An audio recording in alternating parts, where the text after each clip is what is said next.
Muito boa noite, queridos amigos. Estamos aqui de volta em mais um Polêmica Espírita. Esse é que é o nosso primeiro programa, nosso primeiro Polêmica Espírita do ano de 2025. E na contagem geral, este será o nosso 109º programa. E como não poderia deixar de ser, vamos aqui cumprimentar o nosso parceiro desde sempre, Paulo Neto. Boa noite, Paulo Neto. Boa noite, Arthur. Boa noite, Cláudio Pecorari. Boa noite, Shirley. E boa noite, Isabel Rubatino. Eu te pergunto uma coisa, Isabel, fiquei curioso. Eu conheço um Rubatino aqui em BH, que ele frequenta o grupo Sheila. Você é parente dele? Porque o sobrenome é estranho, né? Não é comum, né? Aí se fosse, é Don Toque. Então hoje nós vamos ter uma live assim, para lá de polêmica, né, Arthur? Essa aqui, complicada, porque certas obras do meio espírita são muito... Precisa de análise, a verdade é essa. Na análise que a gente, à medida que a gente faz, o Zé Passini fez várias análises de obra desse suposto espírito e nós estamos pegando alguma coisa para passar para vocês, né?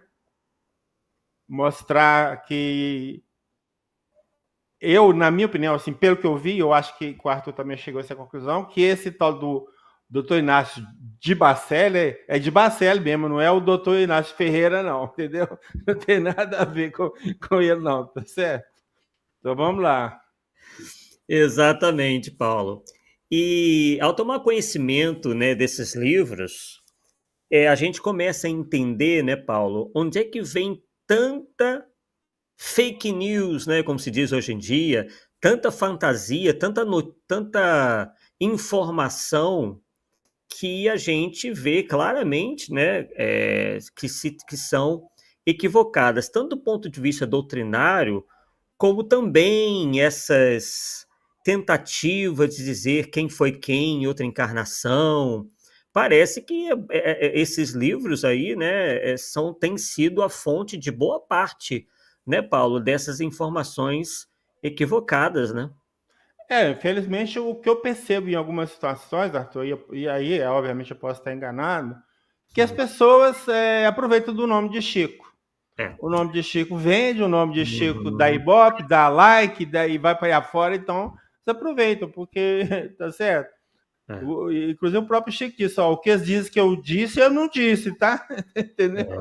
Ele já tá prevendo que tem nada a ver, cara. Tem nada a ver. Exato, exatamente. O pessoal ainda surfando, né, na imagem aí de Chico Xavier, né?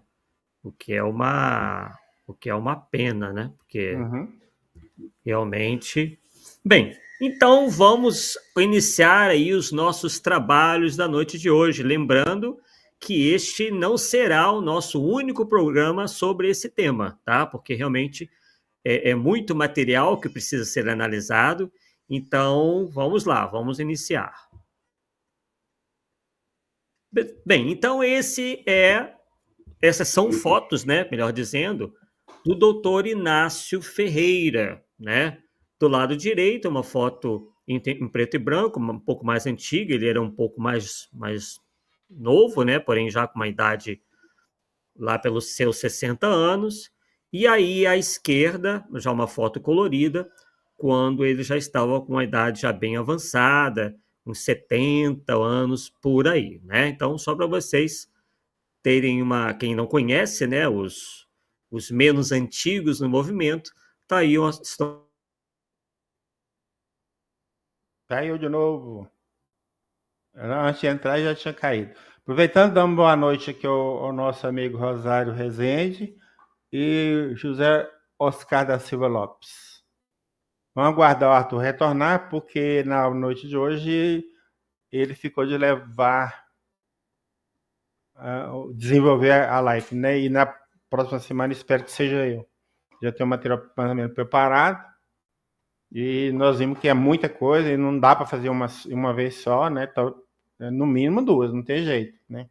Então nós vamos tentar separar uma parte para ele, que é hoje, e na semana não, daqui a 2 semanas eu completo com a parte. O foco dele vai ser um e o meu foco vai ser outro. Embora pode ter alguma coisa no meio aí que seja comum dos dois, tá? Eu até passei meu material para ele justamente para isso. Nós fizemos independentemente, eu não sei nem que ele vai apresentar, porque ele me passou o material, mas o meu eu passei para ele, justamente para ele ter um norte, para a gente ficar repetindo demais os temas, né, ou as abordagens. Então ele vai falar de uma coisa, eu vou falar de outra, mas como eu disse, pode ser que tenha um caso ou outro, uma situação assim, ou outra, a gente pode falar a mesma coisa de obras de forma diferente. É isso. Vamos lá. Tem uma queda novamente, alguma coisa de errado está acontecendo, viu? Tá a luz aí, não? Falta de luz? Não, a internet está ok, é o próprio programa me desconectando. Não sei o que é. É, estranho mesmo. Mas beleza, vamos lá, vamos seguindo, né? Bem, só para então constar, né, o que também é bastante importante, nós retiramos da internet essa breve biografia aí do Dr. Inácio, que nos diz o seguinte: Dr. Inácio, grande amigo não só do médium Chico Xavier, senão também do dentista espírita Dr. Odilon Fernandes e do padre Sebastião Bernardes Carmelita, esse último de família espírita, formou-se pela Universidade Federal do Rio de Janeiro, então Universidade do Brasil, clinicando na terra natal. Né? Então, o Odilon Fernandes, inclusive, né, foi também um grande espírita. E aí, Paulo, o que eu acho assim interessante é que os livros psicografados pelo Bacelli, onde ele diz, né, ser Odilon Fernandes, o espírito comunicante, isso já há muitos anos, né, são muito bem escritos, né, e também são muito doutrinários, né, no sentido de que não contém aberrações, né? Então, né, você tem essa mesma noção? Não, gozado, na hora que você começou a falar, eu estava pensando nisso aqui, te dar uma parte em cima disso. Aí você falou exatamente. O problema assim, do médio Bacelli começou a surgir para mim a partir do livro Na Próxima Dimensão, que publicou em 2002. Uhum. Então, para trás, vamos dizer assim, antes de 2002, ele tinha alguns livros editados pelo espírito Dr. Odilon sobre mediunidade, muitos bons mesmos. Sempre eu os citava, né? Os livros, e sempre estava recorrendo com alguma pesquisa ou outra. Hoje já não faço mais porque o negócio ficou complicado, né? Diante do que vê depois, já fica complicado. Põe em discreto o bom que estava lá atrás. Esse é o problema, né, Arthur? Exato. Entendeu? Aí você fica sempre com o pé atrás, né? Exato. Mas os livros antigos eu sempre tive essa percepção aqueles livros bons, daqueles que têm autoria do Dr. Inácio Fernandes. Sim, Odilon Fernandes. Odilon, desculpa, Inácio Fernandes. Odilon Fernandes. Realmente muito bons. E a mesma coisa comigo. Eu deixei de mencionar em função do fato de que depois degringolou, né? A qualidade já não permaneceu a mesma. Continuando então, observou, sem ideia preconcebida, os diferentes fatos neuropsíquicos relacionados com os enfermos internados no Sanatório Espírita de Uberaba, do qual seria diretor clínico por mais de 5 décadas, tendo verificado a eficácia da terapia espírita para a cura de distúrbios mentais e ou obsessivos. Nesse trabalho, a médium Dona Maria Modesto Cravo, mais conhecida como Dona Modesta, o enfermeiro-chefe, Sr. Manuel Roberto da Silva, além de outros cooperadores, lhe foram de inestimável valia. Então, isso para vocês, né, para aqueles que não conhecem bem a história, saberem de onde vêm os personagens, né, contidos nos livros do Carlos Bacelli. O Arthur, se não me falha a memória, a época que ele assumiu a coordenação do Sanatório Espírita, ele não era espírita. Tá? Ele se tornou espírita depois que ele entrou. Porque lá no sanatório eles usavam a técnica de desobsessão também, junto com o tratamento físico, e ele começou a perceber que esse tipo de trabalho fazia com que os internados saíssem mais cedo. Então ele percebeu que tinha uma eficácia. E aí ele começou a estudar e aí embrenhou no espiritismo. Não sei se você vai falar, mas ele publicou o livro Novos Rumos da Medicina, em 2 volumes, que ele trata desse relato lá do sanatório. Muito bons o livro, por sinal. Exatamente. São 2 livros muito bons, né? Eu até anotei aqui, mas não coloquei no slide, mas eu cheguei a anotar. Esses livros são realmente muito bons. Parece que foram os 2 únicos livros, né, que ele escreveu quando encarnado, não foi isso? E eu tenho pensado que sim, mas eu vou consultar. Enquanto você está falando, deixa eu consultar esse aqui. Sim, Deixa eu ver sim. se eu acho alguma coisa dele aqui. O que eu sei foram esses únicos 2 livros. Bem, e aí, Paulo, começa a nossa questão aqui. Daqui a pouco eu já vou mostrar essa questão aí do jornal, né?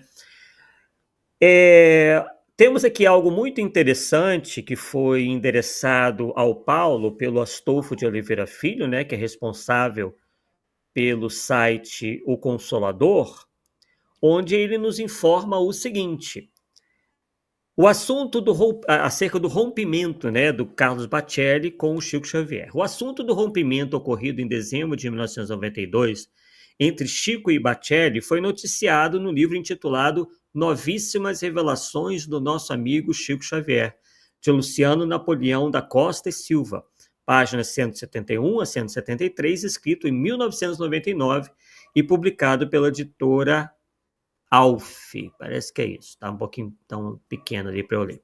Para confirmar o que ali está dito, busquei uma cópia do jornal de Uberaba, que teria publicado as 2 cartas, a do Bacelli e a resposta de Chico, ambas escritas em fevereiro de 1993. Seguem anexas as páginas do livro citado e fotocópia do Jornal da Manhã, edição de 5 de julho de 1997, que confirma a veracidade do que Luciano mencionou. Verifica-se desse modo que desde setembro de 92, Chico não mais recebeu Bacelli, nem a título de cortesia familiar.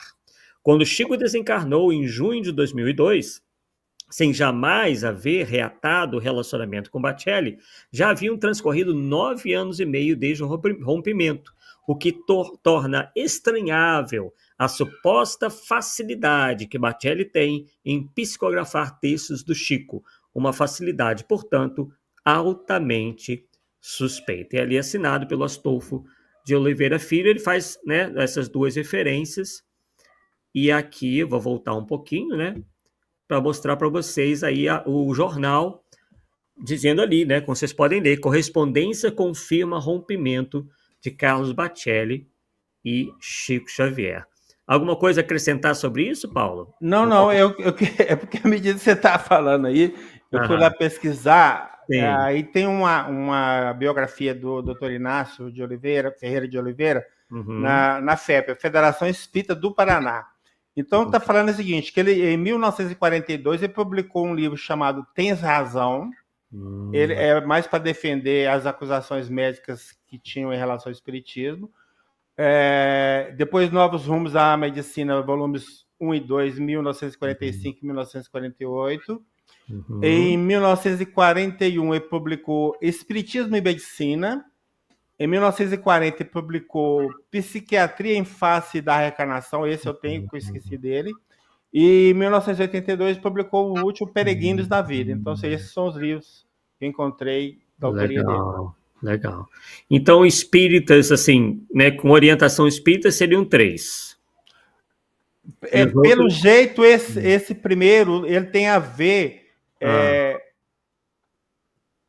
Não, são 3, são 4. Porque, na verdade, esse primeiro que falei aqui, Tens Razão, então está escrito aqui, ó, dedicado exclusivamente ao combate das acusações médicas de ser o espiritismo um agente desencadeador de loucura. O Novo Ramo da Medicina, obviamente, que está trabalhando dentro da seara espírita. Espiritismo e medicina, não tem nem jeito, né? Psiquiatria em Face da Reencarnação... Peregrinos da Vida eu não conheço, mas pode ser que tenha alguma coisa aí da reencarnação também. Então, verdade. Eu acho que é tudo. É verdade, tudo mesmo. Eu acho que é tudo. Maravilha. Né, então, o Adolfo ali estranha que, né, mesmo com esse rompimento, E sabe-se lá por que se deu esse rompimento, né? Talvez porque o próprio Chico Xavier verificou que o seu antigo companheiro de trabalho já não vinha, digamos assim, seguindo certos preceitos que o Chico abraçava, né? Ou que considerava corretos no trabalho mediúnico. Bem, então vamos lá. E aí começa, né? Esse é o primeiro livro que a gente vai comentar. Obviamente não vai comentar o livro inteiro, né? Porque não temos tempo para isso. Mas separamos aqui para vocês alguns trechos desse primeiro livro, né? Dentre os 3 que nós vamos analisar, intitulado Eu, Espírito Comum. Então vamos lá. Também, obviamente, através da mediunidade do Carlos Bacelli e tendo o espírito, segundo ele, Inácio Ferreira, ditando, né, as páginas desse livro. Bem, ficou meio pequenininho ali, né? Deixa eu ver se eu consigo aumentar até para mim mesmo aqui. Ah, consegui, beleza. Bem, então, temos essa primeira página aí, que está sendo mostrada, a página 45, primeiro trecho estranho, né? Vou até ler um pouquinho antes do que está ali sublinhado. Está dizendo o seguinte: a codificação não foi obra pessoal de Kardec. O que está exarado em O Livro dos Espíritos vem de muito mais alto, inclusive de um plano superior ao que os espíritos que se colocaram em contato com ele se situavam. Bem, até aí, né, Paulo? Ele vinha bem. Aí é um diálogo, né? Entre ali os espíritos, e alguém pergunta: o espírito da verdade? E aí a resposta: era médium do Senhor, e os demais espíritos médiums dele. E aí, Paulo? Ai, meu Jesus. Lá vamos nós. Não tem jeito, cara. É uma das coisas que hoje, para mim, são claras e já não, para mim não cabe nem discussão. E não porque não quero discutir, mas porque a pesquisa que eu fiz é muito profunda e aponta numa direção. Sim. O Espírito de verdade é Cristo, ponto. Não tem como sair disso. Tá? E por várias nuances que a gente pega essa informação, entendeu? Então, falar que o Espírito de verdade era médio do Senhor, quer dizer, ele é médio de Cristo, cara, me ajuda aí, né? De maneira nenhuma. Não faz o menor sentido essa teoria maluca, né? Que o Espírito da verdade era médium do Senhor. Quer dizer, um negócio que, enfim, né? Vamos ler um pouquinho duas linhas ou 3 linhas anterior. Aí faz a pergunta assim, não é assim, não. É crença entre nós, ou seja, do mundo espiritual, entre de nós que a obra mediúnica de Chico Xavier é de autoria do próprio Cristo, cara. Então, meu Jesus. Então, o Jesus manifestou através da obra de Chico? É ele que escreveu? Ditou, melhor dizendo, né? Porque é isso aí que ele está vendo, cara. É como você falou bem no início, né? É sempre algo na tentativa de exaltar exageradamente, idolatrar a figura do Chico Xavier. Chico. Né? E nós vamos perceber tanto a idolatria em relação ao Chico, quanto ao próprio Emmanuel, né? Nós vamos ver aí, coisa que vai falar de Emmanuel que sai de baixo, cara. É verdade. Então vamos lá. Já mais além, né, na página 73, temos ali mais. Agora eu vou ler praticamente desde o início. Onde lá em cima consta o seguinte, né? Olá, Domingas, interrompeu-me Dona Maria Modesto, adentrando o quarto do qual eu ainda não conseguira sair. Surpresa, não é? E aí ela diz: eu estava sentindo os objetos, inclusive o meu corpo. Que coisa! Parece carne. Isso ela desencarnada, né? E aí o outro diz: aos nossos olhos tudo parece ser o que não é. E aí vem a pergunta: o perispírito é feito de carne? E aí a resposta: recorramos ao Livro dos Espíritos. Você se lembra? Aí ela: mais ou menos. E aí ele prossegue: Deus, Espírito e matéria. Deus, o Criador. O Espírito, o elemento inteligente da criação. A matéria é energia que vive em metamorfose. Bem, os físicos, Paulo, já iriam dar um troço com isso aqui, né? Matéria é energia. E aí vem a pergunta novamente: o perispírito é carne? Perguntei de novo. Por que você não pergunta se o corpo de carne e o corpo físico é perispírito? Aí ela, e é? É lógico! O corpo somático é, por assim dizer, a porção mais grosseira de nossos diversos invólucros espirituais. A ideia, né, de que dos vários corpos Vamos. espirituais, né, que não pertencem ao espiritismo. Quando encarnados, é o nosso corpo periférico. Corpo de periferia? Sim, para o mundo de periferia. Então, não estou enganada? Então, não estou enganada? É carne? Não, evidentemente, como diria o nosso doutor Inácio. Uma carne dessas que não cozinham nem em panela de pressão o dia inteiro ao fogo, mas é carne.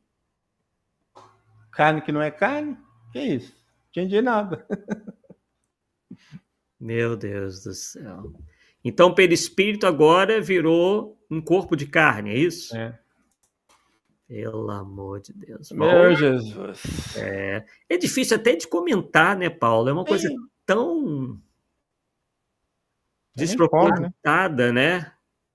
Tão oposta ao que a gente aprende que ficamos até desconcertados. Mas vamos lá.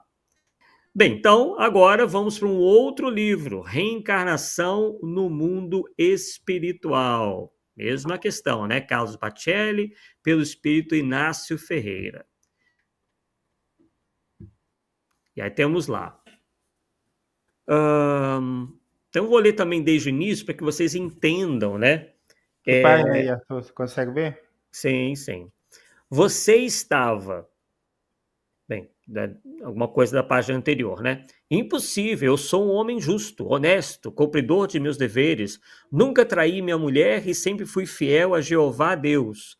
Possivelmente conversando com alguém da igreja protestante, né? As suas virtudes são inegáveis. E aí o outro remenda. Isso aqui não é a Jerusalém celestial que nos está prometida na Bíblia. O senhor a conhece, doutor? E aí o doutor Inácio, ligeiramente, sou mais adepto da leitura do Novo Testamento. Como você, considero Jesus por Senhor e Mestre, o Messias que as profecias sempre anunciaram. E aí o protestante desencarnado, Jesus não é o Messias, mas sim o último dos profetas. Aí o doutor Inácio, você não conhece a Bíblia? Disse provocativo. E aí o protestante diz, chega a dizer, Josué ficou inflamado, quase possesso. E aí diz o seguinte, o quê? Como ousa? Eu pregava a palavra na igreja, o senhor está me ofendendo. E aí o doutor Inácio, não estou. Praticamente todos os profetas, os maiores quanto os menores, anunciaram o advento do Messias, que em Jesus Cristo se cumpriu. E aí o protestante, prove-me então, doutor Inácio, você me empreste a Bíblia, porque de cor eu não me lembraria das citações. Com receio de que minhas mãos de pecador lhe maculassem o livro sagrado, José no estendeu a contragosto. Vamos começar pelos Salmos, disse. No capítulo 22, versículos 16 a 17, está escrito: Cães me cercam, uma súcia de malfeitores me rodeia. Traspassaram minhas mãos e os pés. E aí, Paulo, o que dizer desse trecho aí? Esse aí, inclusive, eu preparei para comentar, Sim. porque aquele velho problema, né? Você é espírita, mas não deixa de ser católico ou protestante. Então, a sua ligação com a Bíblia de tal é tamanha que você ainda a vê como tudo verdade, como tudo ou fosse a palavra de Deus, como se tudo fosse profecia. Por exemplo, o livro de Salmo, nele não tem nenhuma profecia. São orações, exaltações, louvores, agradecimento, né? Que os salmistas fazem em relação a Deus. Não tem absolutamente nada que você possa falar que é uma profecia. Então, mas o que acontece dentro da concepção cristã e protestante? Os escritores bíblicos lá, né, lá do início, tinham uma preocupação em relacionar a Jesus ao Antigo Testamento, tá? Mas como é que é relacionar Jesus ao Antigo Testamento? Não, fala assim, ó, esse Jesus aqui, ó, aquelas profecias todas estão apontando para ele. Só que joga nessas profecias coisas que não tem nada a ver. É uma passagem bíblica que você, fora do contexto, você não parece profecia. Mas dentro do contexto, tá certo? Tem nada a ver, né? Nada absolutamente a ver. Inclusive, eu tenho, você sabe, eu tenho um e-book sobre isso, né? Sim. Aliás, não, são dois. O primeiro os profetas previram episódios da vida de Jesus. Eu tô até mexendo nele, que eu descobri que faltou 2 profecias. Então, o que eu consegui levantar usando as Bíblias, principalmente a Bíblia da editora Ave Maria e a Bíblia Shed. Uhum. Então, eu consegui levantar no Novo Testamento referências a mais ou menos umas 45 profecias. Tá? Sabe quantas delas se referem a Jesus? Nenhuma. Nenhuma, absolutamente nenhuma. Porque quando você vai no contexto, é local, é regional, é em relação ao povo que ele está falando, para daí. Tipo assim, lá o Apocalipse. Hoje a gente, quer dizer, a grande maioria dos exegetas imagina que aqui ele está falando da destruição de Jerusalém no ano 70. Só que eles estão trazendo até para aqui hoje, cara. Então, se você não pegar a coisa dentro do contexto, não vai dar certo. Sim. Né? Então, ou seja, então essas 45, você vai no contexto, tá, Isaías falou, então vamos lá, Isaías. Aí você vai estudar Isaías dentro daqueles versículos e tal, aí você vai descobrir que ele está falando de uma situação local. Por exemplo, eu vou dar um exemplo, se você quiser. Então, tem algumas citações que falam que tinha uma profecia de Isaías que um amigo dele o ia trair Jesus, né? Uhum. Ok? Sim. Bah, beleza. Aí quando você vai lá em Isaías, aliás, Isaías não, é em Davi. Você vai em Davi, relato do rei Davi, você vai descobrir o quê? Que um amigo dele, chamado Aquitofel, o traiu porque ele tinha... Estava numa guerra lá, na verdade, ele armou com os adversários, né, com os filisteus, contra Davi. E Davi descobriu, cara. Né? Era o conselheiro dele chamado Aquitofel. Aí, quando o Davi descobriu que ele tinha traído, o que ele fez? Ele foi assim, enforcou. Você já viu essa história em algum lugar? Já? Pois é isso. Tá certo? Então, eles pegam uma história real que aconteceu com Davi, criam um Judas, um personagem Judas, que seria o traidor, que estava previsto que ia trair Jesus. Quer dizer, não dá, né, cara? Sinto muito. Realmente. E ali, né, como está no trecho sublinhado, ele repete, né, essa mesma crença errônea de que Jesus teria sido por diversas vezes anunciado. O que eu acho, Arthur, é o seguinte, que os espíritos não estão para nos informar que os textos bíblicos estão assim, assados, não são verdadeiros. Eles não vão fazer isso nunca. Tá? Porque isso é trabalho nosso. Mas eles não podem também ficar referendando coisas que hoje, pelo conhecimento que a gente sabe que não é. Sim. Tá certo? Então a situação hoje é diferente. Né? Então, é isso que eu percebo. Então, todo espírita que fala que o espírito é evoluído, tudo bem. Se ele é evoluído, ele não pode falar assim, porque tem previsão, que o Antigo Testamento tem previsões sobre o Messias. Para mim, não soa bem mais. Já não soa bem mais, entendeu? Dentro do que eu pesquisei e cheguei à conclusão. Perfeito. Continuando, então. E ali mais uma página desse livro que nós estamos vendo agora, né? A descrição é perfeita, com uma antecedência de séculos. Ainda falando sobre o mesmo tema, né? Até o detalhe das mãos e dos pés traspassados com referência à crucificação.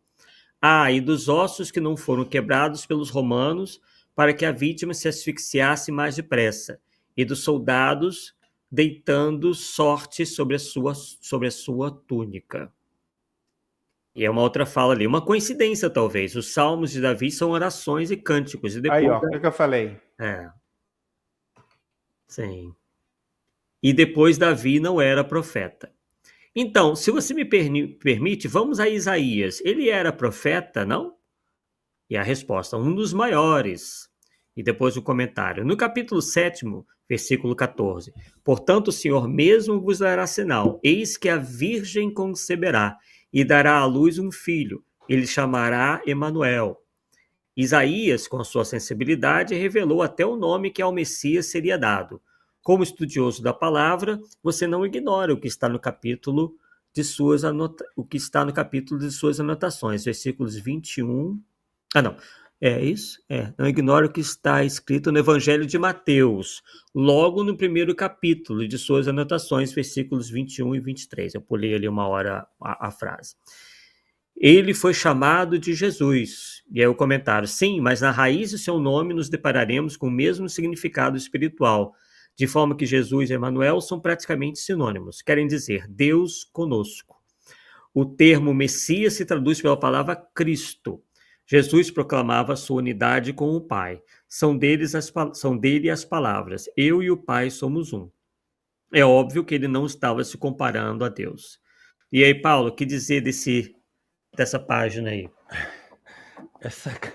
Essa questão de virgem aí, problema sério, porque é outra situação. Uhum. Na verdade, inclusive a gente encontra isso em notas de rodapé de Bíblias, né? Essa promessa de uma virgem dar à luz, primeiro não é virgem, é jovem. Sim. Tá? A tradução está totalmente equivocada, né? Sim. E ele está falando para o rei Acaz que a mulher dele estava grávida. Então, uma situação acontecida lá, tá falando com a Acaz, faça isso assim, ó, e o sinal que vai dar certo, você vai fazer que essa mulher vai dar uma luz ao filho, entendeu? Então é nesse sentido. Então, como eu disse, é local, tem nada a ver com o evento futuro para sexo, milhões. Não dá, cara, aí não dá. A ideia que se fazia anteriormente da jovem não casada já se partia do princípio de que ela era virgem. Não havia na cabeça deles a possibilidade que uma jovem não casada não fosse virgem. Então eram quase como termos similares, né, Paulo? Aqui, ó, olha você ver, foi até bom você falar aqui, porque ó, eu peguei no Dicionário Bíblico Universal, que é tipo em católico, eu peguei o verbete Emmanuel. Uhum. É o nome dado por Isaías a uma futura criança cujo nascimento será para o rei Acaz o sinal da assistência de vindos. Isaías 7, 14, 17. É exatamente esse trecho aí. Pois não dá, cara. Aí não dá, né? Não dá, não dá. Continuando. Já na página 115, temos ali. Josué, à medida que dialogávamos, estava demonstrando crescente interesse no estudo rápido que efetuava com ele. Aí temos ali. Ainda em Isaías, argumentei, no capítulo 53, nos deparamos com a impressionante descrição do quanto o Messias haveria de padecer entre os homens. Lerei apenas um trecho dos versículos 3º a 7º. Abre aspas. Era desprezado e o mais rejeitado entre os homens, homem de dores e que sabe o que é padecer. E como um de quem os homens escondem o rosto, era desprezado, e dele não fizemos caso. Certamente ele tomou sobre si as nossas enfermidades, e as nossas dores levou sobre si. E nós o reputávamos por aflito, ferido de Deus e oprimido. Mas ele foi traspassado pelas nossas transgressões e moído pelas nossas iniquidades. O castigo que nos traz a paz estava sobre ele, e pelas suas pisaduras fomos sarados. Todos nós andávamos desgarrados como ovelhas, cada um se desviava pelo caminho, mas o Senhor fez cair sobre ele a iniquidade de nós todos. Ele foi oprimido e humilhado, mas não abriu a boca. Como cordeiro foi levado ao matadouro, e como a ovelha muda perante os seus tosqueadores, ele não abriu a sua boca. Fecha aspas. E aí um comentário, né, constante do livro ali, que seria um dos personagens dizendo: que passagem linda, observou Josué, mais íntimo comigo. E aí o doutor Inácio, o suposto doutor Inácio, eu também acho. O profeta anteviu os principais lances do martírio de Jesus Cristo. Mas vamos adiante, permita-me saltar alguns livros, já que o Antigo Testamento é todo ele uma canção de tananá, tananá. E aí, Paulo, o que dizer desse? É a mesma coisa, é tudo Mesma fora do coisa, né? contexto. Entendeu? E aí que é o problema, que é, vamos dizer assim, entre aspas, a pegadinha, tá? Ah, Porque se você não for no contexto e pegar a passagem que foi lida, você fala, não, é Jesus mesmo, cara.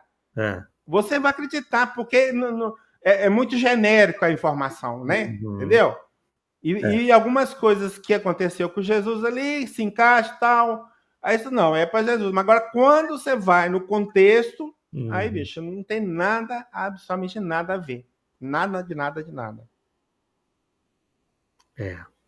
Parece que é uma cópia, né? Quer dizer, talvez nem. O pessoal pode ficar bravo comigo, né? Mas é uma possibilidade de nem ser psicografada essa obra, né?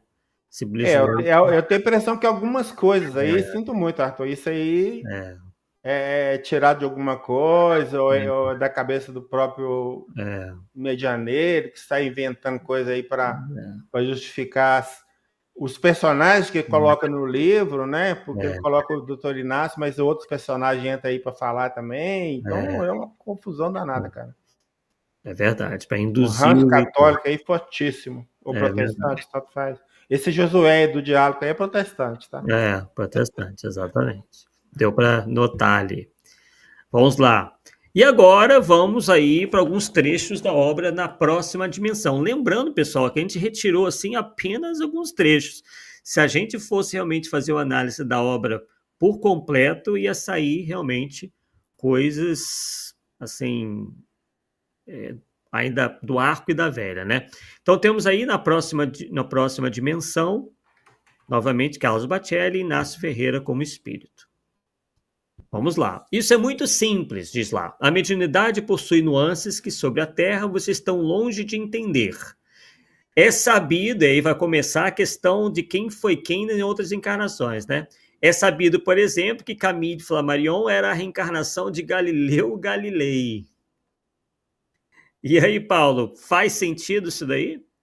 Olha, eu até vi quem trouxe essa informação Hum, é o professor Henrique Rodrigues, e ele atribui hum, essa informação de que o Camilo foi o Galileu ao próprio Chico. Mas é a única fonte que eu tenho, pelo menos que eu descobri. Não posso. Eu terei que pesquisar esse tópico especificamente para ver se tem outras obras, outros autores que falam que Chico tenha falado isso, mas tem essa informação. hum, Agora, por que eles querem trabalhar esse lado? hum, Porque na obra Gênesis tem textos ou mensagens atribuídas a Galileu que foi recebido por Camilo Flammarion. sim. E os espíritos dizem o seguinte, porque se um espírito quer passar uma mensagem, ele vai procurar um médium que tenha aquele cabedal de É, conhecimento para ficar mais fácil, é, né? Então, mais fácil do que passar de ter sido a reencarnação de Camilo Flammarion, não tem jeito, né? Aliás, o Camilo ser a reencarnação de Galileu não tem jeito, né? é, Mas isso é suposição, você não tem como provar isso. Não é, tem como provar. Pode ser, pode, mas... é. Agora, só tem um detalhe. Só tem um detalhe. Até onde eu já vi, é possível manifestações do espírito próprio médium. Tá? Em duas situações. Ele se emancipando e manifestando-se através de um outro médium, em um outro local, Uhum, ou ele acessando o seu passado é, e colocando para fora como se fosse um outro espírito. sim. Nas duas situações, eu não consegui ver nenhum, ou identificar, melhor dizendo, nenhum caso em que o médium ou a pessoa, né, que estava se manifestando, seja, tivesse um acesso pleno ou profundo da vida passada, do conhecimento da vida passada. Tudo é fragmento. É, Tá? Por quê? Porque quando você vem ao corpo, existe uma espécie de um do arquivo lá no inconsciente, que isso não é fácil de acessar. Ele é fragmentado. É tanto que quando você joga as pessoas em regressão de memória e manda acessar o passado, eles não contam todo o passado, eles contam fragmentos do passado. Fragmentos. Tá? Então é o seguinte, essa tese de que Camilo Flammarion foi Galileu, ela se perde por causa disso, né? Como é que ele vai passar um conhecimento tão profundo? Ninguém passou. Agora, que ele pode ter estudado astronomia lá atrás, isso é fato, isso não tem problema nenhum. E ele põe o espírito que manifestou, usou o conhecimento dele para dar a informação. Mas que é dele só, fica meio complicado. Eu acho. Inclusive depois, né, a gente sabe que o Flammarion, inclusive, passa a renegar essas comunicações. A mediunidade dele. Diz que foi ele mesmo, que teria sido ele mesmo. Ele fala isso. Né? Ele fala isso, sim. Inclusive o Tiago comenta justamente isso aqui, ó. Nosso amigo Tiago Toscano Ferrari, lá do Grupo de Apologética Espírita. O capítulo 6 da obra A Gênese é polêmico. Peraí que tá o negócio na minha frente aqui, tapando. Deixa eu ver se eu consigo. Que é atribuído a Galileu Galilei, mas posteriormente Flammarion revelou ser anímica. Isso. Ele disse que era dele mesmo. Tudo que sabia estava lá. Isso aconteceu realmente. Sim. E depois o Tiago complementa. Daí se criou a teoria de que Flammarion foi Galileu. Quer dizer, ele pega carona nisso daí, né? Sim. No livro, para criar toda essa celeuma, afirmando algo de maneira peremptória. E essa, por exemplo, de confiar, não, porque foi o Chico que falou, foi o Ar de volta que falou, foi o Paulo que falou, foi o Arthur que falou. Veja bem, isso não dá para confiar. Não dá. Nós temos a informação de que Chico teria dito que o Emmanuel, mentor dele, era o autor do texto Egoísmo que está lá no Evangelho segundo o Espiritismo. Ok? Uhum. Beleza. Se você pegar aquele texto e comparar trechos, frases, expressões dele com as obras que Emmanuel escreveu, não vai bater, cara. Não vai bater, tá certo? Porque o cara, a tendência nossa é repetir as expressões, os linguajar, a modo de expressar, e aí não bate. E eu fiz essa pesquisa. Sim. Não bate. Então, para mim, posso estar enganado? Posso. O Emmanuel lá da codificação não tem nada a ver com o Emmanuel, mentor do Chico. Sinto muito. E aí ele continua ali. Chico, inclusive, aquilo que você falou, né, conversou comigo a respeito disso. Que tem sido, né, Paulo, o problema nos últimos tempos. É o tal do Chico Medicismo. Quando você quer dar peso a uma teoria, mesmo que seja mais heterodoxa do mundo, você diz o seguinte: não, Chico me disse. Só que tem um detalhe. Quando o Chico diz que ele não é Kardec, ninguém aceita. Que aí não interessa. É porque não interessa. Ué, não interessa, só pega o que interessa, cara. Só pega o que interessa. O que vai vender, né? O que vai dar ibope. E aí continua ali. E não obstante, ele psicografava Galileu. Isso falando do Flammarion, né? Voltando a falar do Flammarion. Os espíritos da codificação com o codificador constituíam um só corpo de ideias, identificando-se por seus pensamentos e não pelas personalidades que em épocas distintas animaram na Terra. É a ideia da tal da egrégora, né? Que também não é uma ideia lá muito espírita, mas vamos lá. Kardec também foi Platão. E aí? Meu Deus. Pera aí, cara. Ele vai falar que é Platão, ele vai falar que é João Evangelista, na frente, um pouquinho antes você falou que era João Evangelista, né? E aí que junta aquela questão, se o João Evangelista e o Platão está na codificação, como é que Kardec pode ser os dois? Não, a espírito pessoa viva pode manifestar. Fato, isso ninguém vai negar. Claro. Só que, e aí é só que mesmo, para o espírito de uma pessoa viva se manifestar em algum lugar ou em algum momento, Ele tem que estar dormindo ou num estado de êxtase profundo. Ele tem que estar alheio à realidade que o cerca. Não é assim. E mais, eu nunca tenho, não tenho informação de que um espírito de uma pessoa viva tenha saído do corpo e se manifestasse em um outro local como um personagem anterior dele. Aí é questão do esquecimento de novo. Sim. Tá? Não tem um caso que eu consegui registrar isso aí. E eu tenho uma pesquisa sobre isso. Sim. Também. Então fica inventando moda, porque se existe a possibilidade do animismo, então eu acho que o negócio é porteira aberta. Não é. Não é mesmo. Não é. Então, veja bem. Então, vamos lá. João Evangelista tem comunicações registradas na Codificação Espírita, principalmente na Revista Espírita. Platão, da mesma forma. Então, nós temos Kardec se manifestando como Kardec vivo, como Platão morto, como João Evangelista morto. Ah, caraca, não dá. Aí é demais, né? Não? Demais. Demais da conta. Então, ele diz ali, Kardec também foi Platão, e, no entanto, o discípulo de Sócrates é um dos autores de Prolegômenos, da página escrita para ser o prefácio de Livro dos Espíritos. Podemos concluir que, a rigor, muitos espíritos apenas emprestaram seus nomes à codificação da doutrina? E a resposta, sim, como muitos emprestaram os seus à obra mediúnica da Lavra de Chico Xavier, Augusto dos Anjos, Humberto de Campos, Cornélio Pires, Meimei, Maria Dolores e tantos outros. Quer dizer, uma salada completa aí, né? Tentamos explicar uma coisa com outro exemplo, sendo que são exemplos completamente distintos, porque, afinal de contas, Chico Xavier não era Humberto de Campos, não era Cornélio Pires, quer dizer, sim.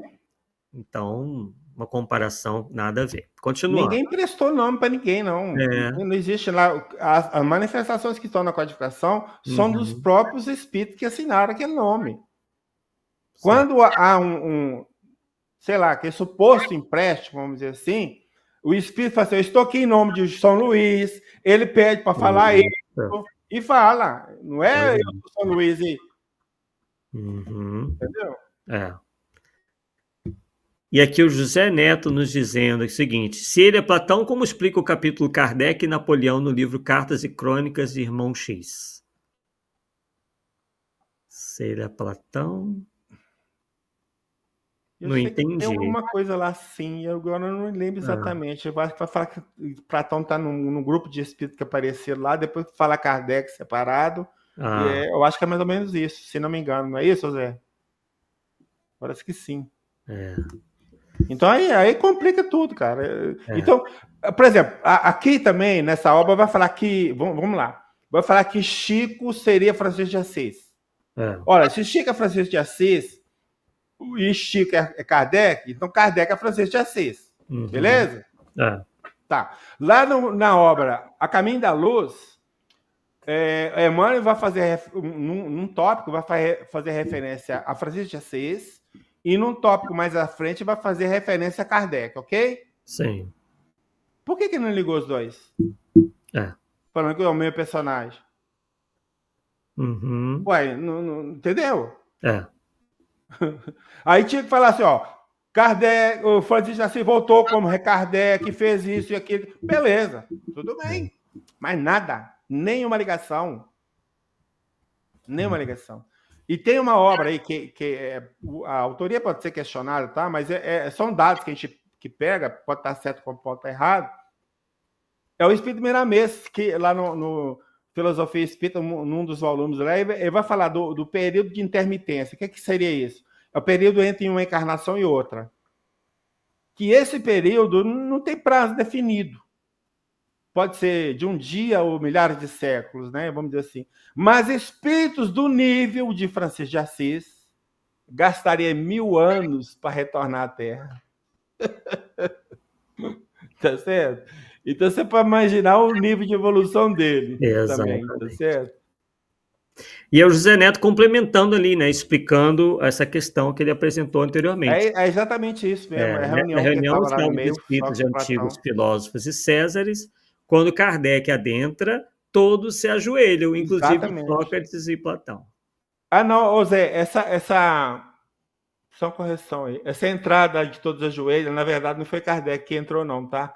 Essa a entrada é de Jesus mesmo. Depois você pode prestar atenção lá que a entrada é de Jesus. Mas Kardec estava lá sim, tá? E com certeza, e não estava entre esses personagens filósofos que foi citado. Então, Platão está lá, Kardec está lá, então os dois são individualidades distintas, com certeza. E o Tiago também dizendo aqui, vamos além, Paulo. Se Chico foi Kardec, como explicar a mensagem de Prolegômenos na introdução da obra Livro dos Espíritos, com assinaturas de Platão, João Evangelista, 2 espíritos e um encarnado? Pois é, Tiago, além disso, nós temos outras comunicações de Platão e outras comunicações de João Evangelista. Não são só essas duas assinaturas, não. Esse que é o problema, não é só restringe só essas duas. Aliás, é só esse momento no Prolegômenos. Tem outras comunicações de todos os dois. Aí complica, né, meu? Contradição completa, né? Essa é a realidade. Eles mesmos se contradizem nessas todas essas teorias malucas aí. Aí temos lá, deixa eu ver se aqui já foi, né? Já foi. Agora vamos para a próxima. Também no mesmo livro. Aí temos só uma coisa que o Zé Neto fala assim, como você explica o fenômeno? O espírito não se subdivide de jeito nenhum. O espírito é único, não se divide. Ele está então, gente, aonde você está manifestando o seu pensamento, o seu espírito está lá, porque o pensamento é atributo do espírito. Então, vamos supor, se eu estou em algum lugar manifestando e conversando, ok? Então, meu espírito está lá. O meu corpo está sem espírito, embora o espírito vá estar ligado pelo perispírito, cordão fluido e tal, mas ele não está, ele está inativo, né? Então, por exemplo, se o meu espírito está falando lá, você pode ter certeza, eu estou dormindo lá de cá. Eu vou parar, ficar sentado na cadeira, você, Jesus, Paulo dormiu na cadeira, coitado, ficou tão entediado com o programa que dormiu na cadeira. Mas é porque tem que ocorrer essa emancipação, e na emancipação do espírito da alma, o espírito cai em sono, não tem outro jeito. Então o José Neto estava afirmando, né? Ele está concordando com a gente. O espírito não se subdivide. Ele está achando isso tudo muito estranho. A Isabel dizendo o seguinte, que estudo complicado, que importa o que for. Justamente, estamos concordando com você. Estamos tentando justamente combater esse tipo de informação que não é importante, ela é sensacionalista, ela é sem base, né, nos fatos, sem base na lógica, sem base na doutrina, enfim, sem base em coisíssima nenhuma. Eu acho que o problema mais sério não é tanto assim, porque, de certa forma, a gente é curioso para saber quem foi quem. Sim, isso claro. Não tem como tirar. Agora, o problema maior é quando você fala que alguém foi um ou outro personagem sem estabelecer um elo de ligação. Então, por mais que a gente esqueça o nosso passado se apresenta no presente como reminiscências ou tendências instintivas. Então, você sabe as coisas que você tem aprendido, por exemplo, né? Aquilo que você sabe. Então, tem que ter uma ligação. Então, para falar assim, Kardec foi Chico. Bom, você tem que ter uma ligação no personagem de Chico que fecha com um personagem de Kardec. Não é simplesmente julgar os dois como se fossem o mesmo espírito sem ter essa ligação. Não existe isso. E quem fala dessa reminiscência não sou eu, quem fala é Kardec. Então são meras especulações, é isso que a gente está combatendo, a mera especulação, né, sem ter base nenhuma para dizer quem foi quem em outra encarnação. Próxima página, temos ali, vou ler desde o início para o pessoal entender todo o contexto. Tal fato se deu logo após a desencarnação de Allan Kardec, em 1869. Emmanuel esperou o regresso do codificador ao mundo espiritual e de imediato veio para o Brasil, onde tomou um novo corpo, tendo dele se desprendido antes que completasse os 40 anos de idade, Ainda há tempo de acompanhar a reencarnação de Kardec como Chico Xavier, olha aí, de novo, em 2 de abril de 1910. Pois a verdade é que, embora ele tenha se mostrado a Chico apenas em 1931, o seu espírito velava por ele desde a mais tenra idade. E aí temos ali, doutor, mostrando como de fato não existe interrupção no trabalho que ambos vêm executando, em nome do Cristo, segundo Chico Xavier, Emmanuel voltou à Terra no ano 2000. Nova especulação, né? Que inclusive muita gente anda repetindo por aí. Logo em seguida, em 30 de junho de 2002, Chico desencarnaria. Digno de nota que, a partir do ano 2000, Emanuel nada mais escreveu por Chico Xavier. E aí vem uma continuação ali. Mesmo, porém, tendo reencarnado, isto não impediu que, em espírito, Emanuel recepcionasse Chico Xavier em sua chegada ao mundo espiritual, como tivemos oportunidade de mencionar na obra na próxima dimensão. Faz referência a essa obra que nós estávamos vendo, né? Com pouco mais de um ano em seu novo corpo físico, o espírito da envergadura do benfeitor não teve dificuldade alguma para se desprender dos laços que já o mantinham ligado ao corpo de recém-nascido. E aí, Paulo?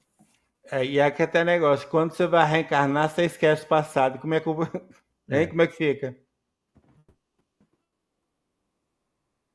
Não é por aí.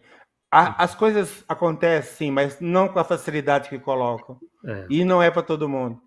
Ainda mais isso. Mas como eles já levaram a Chico a uma altura e Emmanuel a outra altura, então para eles tudo é fácil. Pelo menos para eles escrevem a coisa que como para eles fosse fácil. Não é bem por aí. O Chico muitas vezes disse que ele era uma pulga, que era um capim, que era não sei o quê, mas as pessoas acham que o Chico está falando por humildade. E eu não acredito. Você sabe por que, na minha opinião, o Chico falava assim, Arthur? Porque ele conhecia o passado espiritual dele. Então ele tinha como avaliar o que ele aprontou lá atrás, né? Para o que ele tem que fazer aqui hoje, né? No presente, a reencarnação presente dele, para acertar o passado dele. Então ele tinha essa consciência, cara. Sim, sim. E os caras querem levar o cara, santificar o Chico. Sinto muito. Santificar. Essa que é a verdade. Aqui nós não estamos discutindo o que ele fez, a dedicação à causa, né? Isso não tem nada a ver uma coisa com a outra, tá? Não tem nada a ver uma coisa com a outra. O que a gente está fazendo aqui, né, principalmente para Isabel, que não entendeu ainda o propósito, se chama crítica literária, tá? É algo motivado sempre pelo codificador, né? Que a gente verificasse tudo que viesse do mundo espiritual. Não é para a gente fechar os olhos para os problemas, não, e só ver o lado bom. Inclusive, Kardec e os espíritos criticam as pessoas que ficam querendo ver o lado bom em tudo, tá? A vida não é assim, nós não vivemos em Nárnia, onde tudo é fada e como é que se diz? E unicórnio, tá? Então, crítica literária é algo estimulado pela codificação. Infelizmente, a mentalidade hoje reinante é que a gente não pode, né, simplesmente fazer isso, utilizar o senso crítico, porque seria falta de caridade. Muito pelo contrário, há muita caridade aí, porque a gente está evitando que a doutrina seja aí manchada por literaturas de terceira categoria como essa, né? A gente tem que ter muito cuidado com isso daí. Bem, então vamos lá. Mais um trecho. Então temos ali, ó. Doutor Odilon, adiantou-se Paulino, perdoa-me talvez a inoportunidade, existe a palavra? Inoportunidade da pergunta. O senhor crê que Chico Xavier, aí novamente, né? Eles sempre dão um jeito de voltar ao mesmo assunto. O senhor crê que Chico Xavier seja a reencarnação de Allan Kardec? E aí a resposta: não somente creio, Paulino, como tenho elementos para afirmar que ele o é, respondeu o mentor corajosamente. Os que se dedicarem a estudar o assunto, compulsando principalmente a correspondência particular de um e de outro, perceberão tratar-se do mesmo espírito. É uma questão que, infelizmente, ainda há de suscitar muita polêmica entre os espíritas que mourejam na carne, mas para determinado segmento espiritual, no qual eu me incluo, isso é ponto pacífico. São notáveis as coincidências ou os pontos de contato entre as duas personalidades, inclusive na semelhança física. Paulo, isso confere? Ai, meu Deus do céu. Esse trecho eu vou falar de novo, né? Mas tem um artigo do Bacelli que ele fala que as mãos do Chico é igualzinho a mão de Kardec, cara. Você já viu isso? Não dá, cara. Meu Deus do céu. Olha, eu volto a insistir. ele não quer ser melhor que ninguém, mas uma coisa que para mim ficou muito claro é que o psiquismo do Chico foi feminino, melhor dizendo, de uma forma assim irrefutável. Estou falando irrefutável, não é porque o Paulo que fez, é porque as fontes que eu peguei me deram essa certeza. E aí eu desafio quem quer que seja refutar o livro, não por atacado igual o Bacelli fez usando o doutor Inácio. É. Eu quero que vá lá e refuta tudo a tudo. Item a item, ponto a ponto. Porque tem informações lá de amigos do Chico que dão para assim, esse viés do psiquismo feminino. Mas o que isso significa? Uma pessoa ter o psiquismo feminino ou diferente do corpo biológico? Significa que em outras vidas, e aí Kardec não precisou quantas, ele veio no corpo contrário. Por exemplo, se você é homem, está com o psiquismo feminino, porque umas vidas para trás você veio como mulher. Então, aquele tempo de viver como mulher te impregnou o seu espírito de algumas coisas próprias de mulher. O falar, o andar, o gesticular, o de ser submisso ou não, esse tipo de coisa assim, tá? E isso vem de uma forma espontânea, incontrolável. A pessoa não tem como controlar isso. É a tal das tendências, tá certo? Então, se Chico teve o psiquismo feminino, então, e ele teve reencarnações anteriores como mulher, como é que eu enquadro o Kardec no meio? Não tem como. Não tem como. São características de personalidade completamente diferentes. Eles ficam listando isso muito assim superficialmente, tentando apelar para possíveis coincidências, como se isso fosse provar alguma coisa, enquanto do outro lado, né, demonstrando que Chico Xavier não foi Kardec, tem uma série de informações que, além de serem muito mais numerosas, são muito mais racionais. E tem um depoimento que para mim é muito importante. Já conhece um tal de Herculano Pires? Pois é. Pois é. Ele levou o Chico num programa, Limiar do Amanhã, se não me falha a memória, é o programa número 100, e lá foi feita essa pergunta. E o Chico negou. E o próprio Herculano Pires, ele disse mais ou menos o seguinte, que o nível de evolução de Kardec não faz sentido ele voltar aqui à Terra. Não. Ele está ele está assim, em planos mais elevados, tá certo? Não é que ele pode ter nos abandonado, porque o espírito evoluído mentalmente pode agir, né? Mas ele dá uma condição dele de estar como desencarnado em planos mais elevados. Olha, então qual é o nosso problema? Usando Herculano Pires. Olha só o nosso ponto. Primeiro, o Herculano Pires era amigo de Chico. O Herculano Pires era ou foi a pessoa que mais compreendeu Kardec. E ele não viu semelhança nos dois, cara. Você está querendo o quê? Agora, se você me apresentar uma obra mais filosófica, mais doutrinária do que o Herculano Pires e dizer que não, eu aceito sua opinião. Agora, até lá, meu filho, eu fico com o Herculano Pires. Sinto muito. É verdade.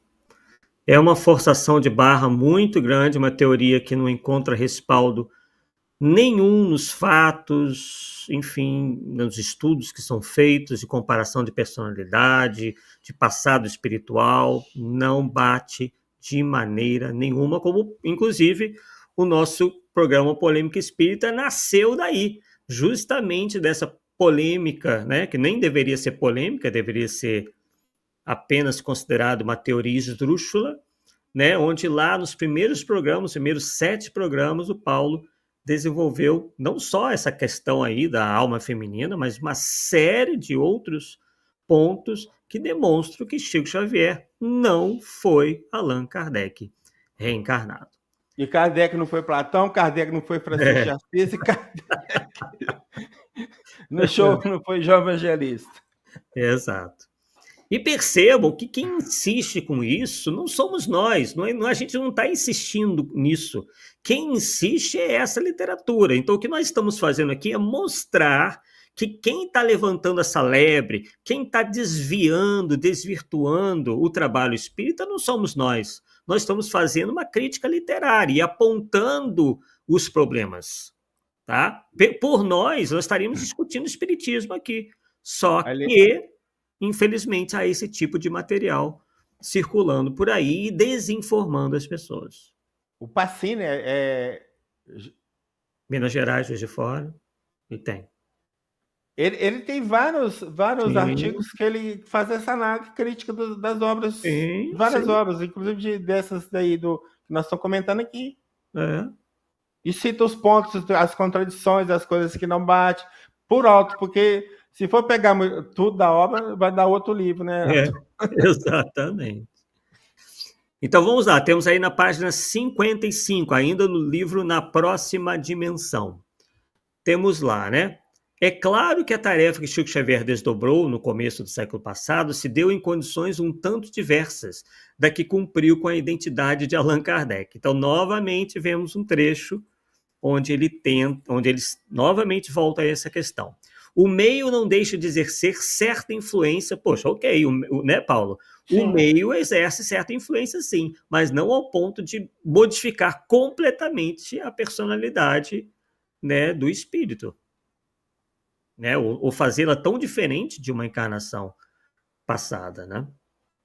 Então continua ali, o meio não deixa de exercer certa influência sobre a individualidade, constrangendo-a a adaptar-se às novas condições. Uma rosa no Brasil será uma rosa, por exemplo, no Japão. No Japão, muito mal escrita essa frase aí. No entanto, as diferenças climáticas são passíveis de alterar-lhe as características. Quer dizer, comparação um tanto esdrúxula, né? Porque não tem nada a ver uma coisa com outra. Tanto que não se refere à coloração quanto ao perfume. O espírito é sempre o mesmo de uma vida para outra. Todavia, não há para ele como livrar-se totalmente da carga genética que o transfigura, mas não desfigura. Quer dizer, dando asas aí à tese materialista, né, de que nós somos resultado ou do meio ou da carga genética. Que claro que existe certo peso nisso aí, mas não ao ponto de modificar a essência, né, Paulo? E o conhecimento do passado ele não traz, não? Ele não herda isso dele mesmo, não? Só genética? Pois é. Então vamos lá, continuando. Aí temos um trecho ali, já ao finalzinho da página, né? Então eu vou ler um pouquinho, vou ler o parágrafo inteiro para a gente chegar no trecho sublinhado. Tem uma pergunta ali. Doutor, podemos comentar um pouco o Falando a Terra, que é um livro do Chico Xavier, né? E o Vozes do Grande Além? E aí, claro, isso muito me apraz. São 2 livros extraordinários que, infelizmente, poucos adeptos da doutrina, principalmente os da nova geração, conhecem. Aliás, estamos observando essa tendência negativa na nova geração de adeptos do espiritismo. A falta de estudo dos clássicos da doutrina, Kardec, Denis, Delane, Flammarion, Bozano, Chico Xavier, até aí, né? Em que pese... Até Bozano tá. Exatamente. Até Bozano tá daí para frente, o clássico de doutrina não. Em que pese a ser o espiritismo uma doutrina evolucionista, ou seja, com sempre maior amplitude de seus postulados, os clássicos lhe constituem os fundamentos inamovíveis. Sem que conheça pelo menos Kardec e Chico Xavier, Mormente, Emmanuel e André Luiz, ninguém pode dizer que sabe espiritismo. As obras de Kardec, é a parte sublinhada, né? E Chico são indispensáveis, uma a outra. Sem Chico, não se pode conhecer mais bem a Kardec. Em português ele está meio esquisito. Não se pode conhecer mais bem a Kardec e vice-versa. E aí, Paulo? Uai, ele igualou as obras de Emmanuel e de André Luiz às de Kardec, cara. É uma questão, aí volta aquela questão de enaltecer o médio demais, os espíritos que se manifestaram por ele, como se fosse... Meu Deus. Veja bem, vamos lá. Quando o Espírito de Verdade apareceu para Kardec, falou que ele tinha uma missão... E mais ou menos, se você aceitar bem, se você não aceitar, procura o outro, né? Mais ou menos assim? Sim. E o Chico, o que a Emmanuel falou pro Chico? Se você não escrever os livros que nós estamos querendo, nós vamos desencarnar você. Uhum. Só isso. Só isso já dá para perceber que até o nível de evolutivo dos dois está aí. Exato. Tá certo? Ah, não. Chico Sinto muito. Xavier, Allan Kardec não precisou de ninguém em 24 horas no cangote dele dizendo disciplina, disciplina, disciplina. Sim. Né? E se o Kardec tivesse no avião, o avião que tivesse para cair, ia ficar rezando para Nossa Senhora? Vale-me Nossa Senhora, vale-me Nossa Senhora. Não dá, não Não dá dá, cara, não realmente. tem jeito. Sinto muito. É apelação pura.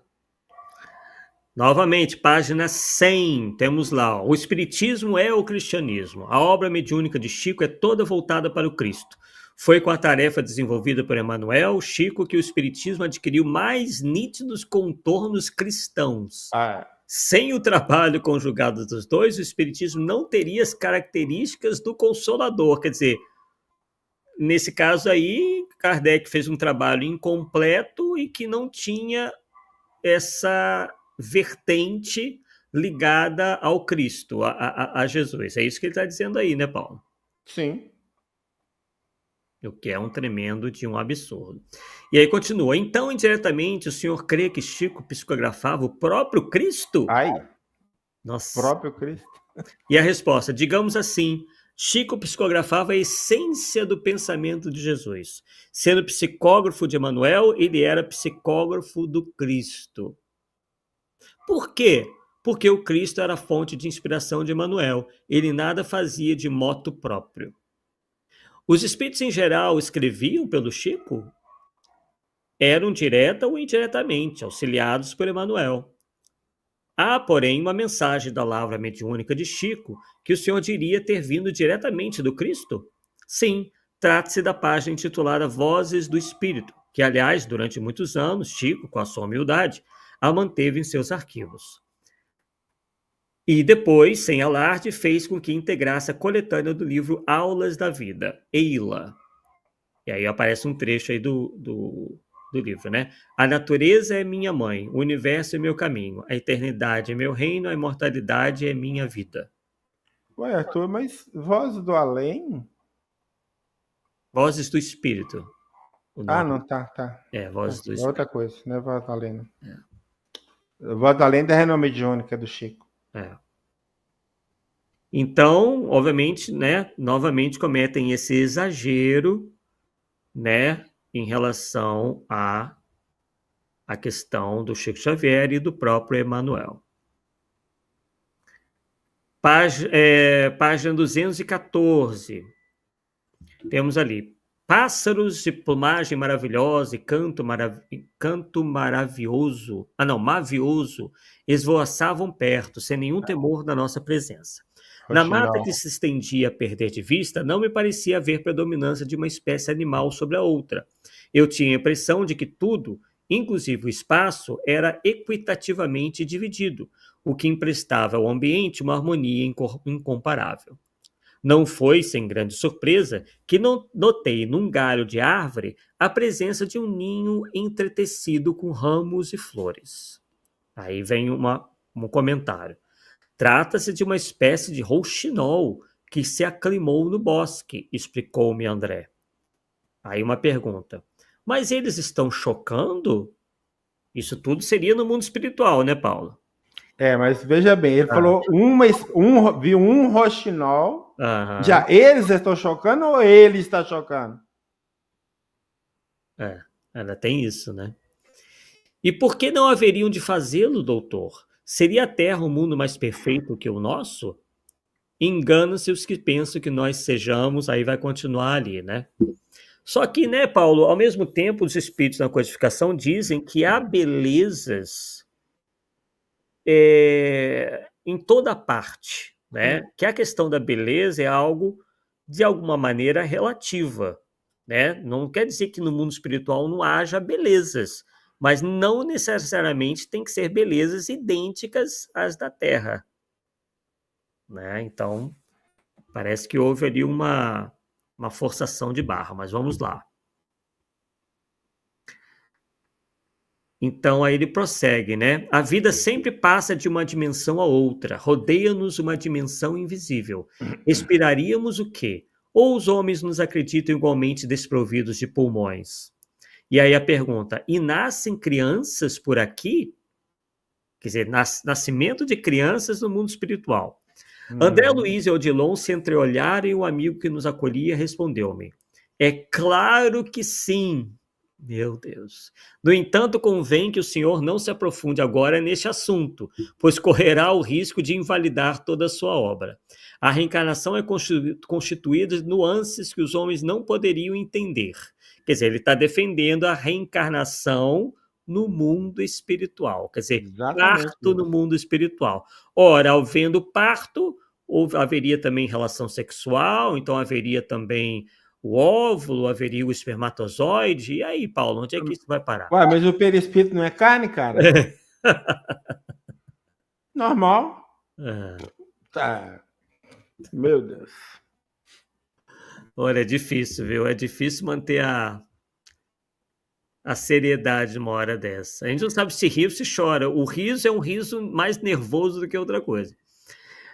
Se a população espiritual é maior que toda a população mundial, de onde viriam esses espíritos? Paulo, o que a gente aprende acerca da evolução do princípio inteligente, Paulo? Não, e até e mais é mais, né? E os outros planetas não tem espírito que pode vir É, para cá e daqui vai para outro planeta, não? está negando a pluralidade dos mundos habitados. Hum, Como se só a Terra Tu pudesse. é espírito. Meu Deus. Matematicamente é impossível que procedam da Terra. É verdade, né? De outros mundos físicos, alguns, porém, não todos. Alguns, porém, não todos. Esses espíritos, doutor, são oriundos de dimensões localizadas acima ou paralelamente à nossa. O vazio absoluto não existe. Então a gente percebe que ele mistura verdades, né, em meio a algumas verdades, Sim. uma série de inverdades, né? Então ele diz: alguns, porém, não todos. Esses espíritos, doutor, são oriundos de dimensões localizadas acima ou paralelamente à nossa. O vazio absoluto não existe, a vida palpita em toda parte. As diferentes dimensões se intercomunicam. E existem passagens entre elas, e emigrar de uma para outra implica modificação em nível de perispírito e de forma. A reencarnação, na verdade, é uma escada que, quando desce, se materializa e, quando sobe, se sutiliza. Os homens não deixam o corpo em definitivo, mas cedo ou mais tarde sentem-se atraídos para uma nova experiência física. Os espíritos que galgam outras dimensões, muitos deles ainda não se emanciparam de seus compromissos por aqui. Vamos lá, vamos prosseguir. Quase. Agora já estamos no livro final do nosso estudo de hoje, que é Emmanuel, Médium do Cristo. Então vamos ver. Deixa eu ver se eu coloquei a capa aqui. Eu acho que eu tenho a capa dele. Peraí, deixa eu voltar e aqui um pouquinho. Ah, acabei, eu acho que não colocando. O pessoal vê a capa. Peraí. Acabei não colocando, mas tudo bem. Arthur, deixa eu só Sim. ler aqui do livro Infinitas Moradas. Ah, tá aí. Ah, eu que pulei sem querer. Dois trechinhos aqui rapidinho. Sim. Parece que você não pôs aí, mas achei interessante. No capítulo 1 está lá assim: indo, no entanto, no âmago da questão, como se o psiquiatra fosse ele e não eu, o abnegado companheiro perguntou: mas a crítica dos confrades é a que mais nos incomoda, concorda? Perfeito, plenamente, pois na maioria não são fraternas, as críticas não são fraternas, viu, Arthur? E escondem outros interesses, viu, Arthur?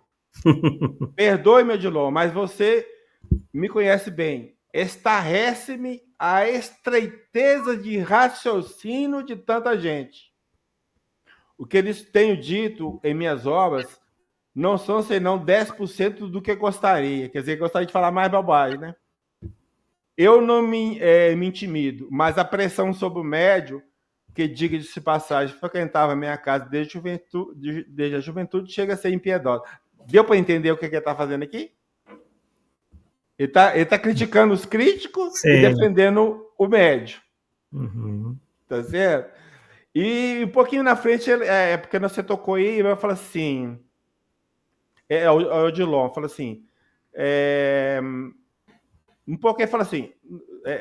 o Inácio pergunta para ele certas coisas assim, lá no meio fala assim, já no finalzinho, para não ficar lendo tudo, nem esses nossos irmãos com problemas de deformidade do corpo espiritual, ao ponto de necessitarem praticamente de um novo nascimento por aqui onde? No mundo espiritual, com a finalidade de readquirir a forma humana antes de um novo mergulho na cara. Aí o Odilon fala assim, é um tema que transcende este, Inácio, sobre o qual, infelizmente, não devemos nos aprofundar como os companheiros encarnados que, a bem da verdade, ainda revelam dificuldade para aceitar a reencarnação como ela é. Ou seja, eles dão a informação, mas não posso aprofundar, ou porque não tem argumento. Quem não sei, né? Eles não entenderiam, presta atenção agora, a gravidez, e está entre aspas, perispiritual nas regiões inferiores. Meu Deus do céu. É isso aí, cara. E aí a gente vê nesse novo livro, Emmanuel, Médium do Cristo, novamente a defesa da tese de que Chico foi a reencarnação de Allan Kardec. São livros de um tema só, praticamente, né? Aí temos lá, o senhor continua sustentando a tese de que Chico era a reencarnação de Allan Kardec? Sim, primeiro porque tem conhecimento de causa, olha a carteirada, Paulo. Segundo, porque a fim de levar avante de maneira irrepreensível do ponto de vista doutrinário a tarefa empenhada em suas mãos, Chico carecia de ter a doutrina entranhada em seu espírito. O médium, seja ele qual for, não é um instrumento inteiramente passivo conforme se imagina. Nenhum médium que não fosse Kardec não se teria havido tão bem na tarefa que Chico executou. Quer dizer, só poderia ser Kardec para fazer o que Chico fez, né? Quer dizer, e aí continua. Aguarde o próximo programa que eu vou falar sobre isso, tá? Não vou nem dar spoiler aqui não, porque você vai perder a graça. Aí uma pergunta, considera que o próprio Kardec, embora não detentor da faculdade mediúnica ostensiva, tenha sido o maior médium da codificação? A resposta, a tal respeito, creio que não haver nenhuma dúvida. Não nos esqueçamos de que a faculdade intuitiva é a mais preciosa das faculdades mediúnicas. No capítulo 9 do livro No Mundo Maior, de Calderaro, falando André Luiz, considera que, abre aspas, a mediunidade mais estável, mais bela, começa entre os homens no império da intuição pura. Fecha aspas. Parabéns, porque aqui no meio espírita fala que Kardec não é médio. Aqui está falando que Kardec é médio intuitivo. Parabéns para eles. Exato. Acertou. Mas vai indo. O Espírito da Verdade exerceu o papel de controlador dos espíritos da codificação? Resposta. No caso do Espírito da Verdade, que era João Batista. E aí, Paulo? Espírito da Verdade foi João Batista? Olha, se foi João Batista, nós estamos com um problema sério, porque ora ele manifestava como João Batista, ora manifestava com o Espírito de Verdade mesmo, porque nós temos comunicação de João Batista na codificação. Exatamente. Também. Também. Então, no caso do Espírito da Verdade, que era João Batista, médium de Jesus Cristo, outros espíritos atuando junto a Kardec lhe serviam de intermediários, como São Luís, por exemplo. O Espírito da Verdade era médium de Jesus, e o São Luís, por sua vez, médium do Espírito da Verdade. Nem todos os médios da codificação estavam à altura de estabelecer sintonia com o Espírito da Verdade, que não raro intuía o próprio Kardec diretamente. Continuando. João Batista Sim. é o maior aqui na Terra. No reino dos céus é o menor. Quem falou isso? Quem? Um tal de JC, você conhece? Jesus, claro. Então, estão colocando aqui o João Batista como espírito puro, cara. Uhum. Será que desses 2000 anos ele virou espírito puro?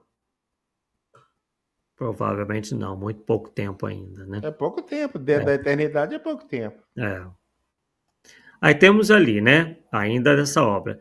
Mulher, ao poço de Jacó, profetizou a mulher samaritana.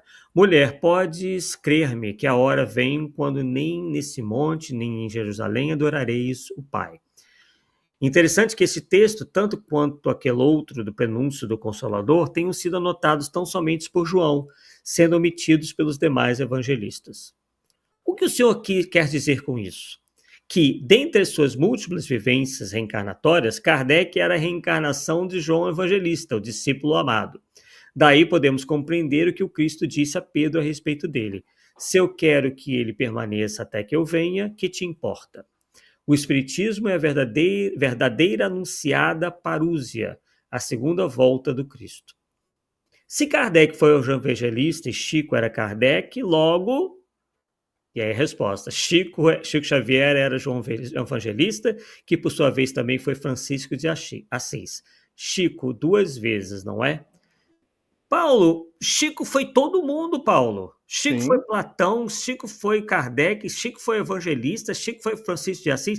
Será que nesse universo de incontáveis números de espíritos, há assim tão poucos para servir ao ponto de um ter que cumprir com todas as missões, estar em todos os lugares, ocupar todas as posições importantes? Como Não tem mais ninguém?